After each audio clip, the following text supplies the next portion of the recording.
The gender pay gap is typically measured as an earnings ratio comparing male and female workers. In the United States, comparing male and female full-time workers, on average, women make approximately 20% less than men, or about 80 cents on the dollar.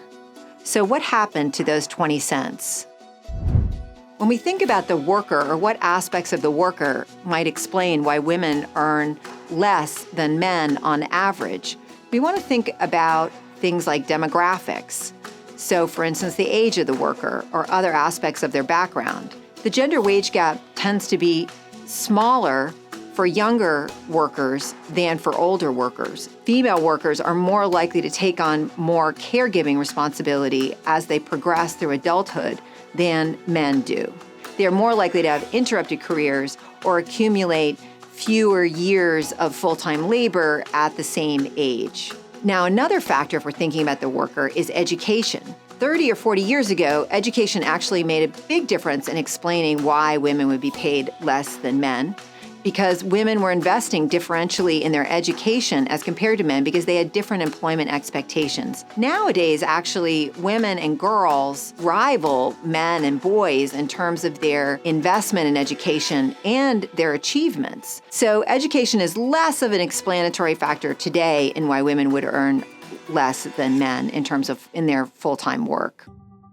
There is a dynamic that's described as the gender segregation of occupations. That describes the propensity for men to enter certain fields and women to enter others. And those occupations dominated by men tend to be higher paid professions than those that are dominated by women. Even when you look, though, sometimes within a single profession, let's say lawyer, what you will find is that some jobs for lawyers are paid substantially less than other jobs for lawyers. And one distinguishing factor of lawyers who are paid extremely well to lawyers who are paid less well is related to what we call the time greediness of work. Are you willing to be on call for the client all the time, travel at the drop of a hat? Some professions, such as law, value very highly those workers who are willing to put in that type of commitment to their work. And they are paid substantially more than other workers who have a more regular schedule and more control over when they make those workplace devotions or show up for the client or other work-related demands.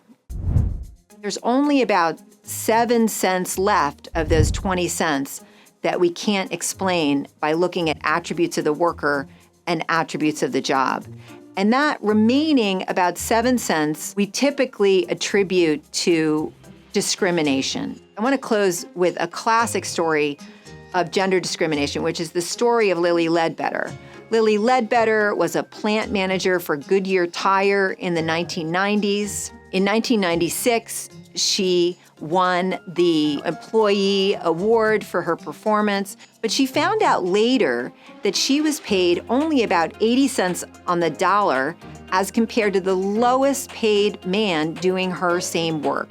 The situations in which you are more likely to find this Lily Ledbetter type of discrimination effect are those parts of an organization where, one, the woman is doing male stereotypic work. A second factor is when there are not clear organizational standards for establishing people's compensation.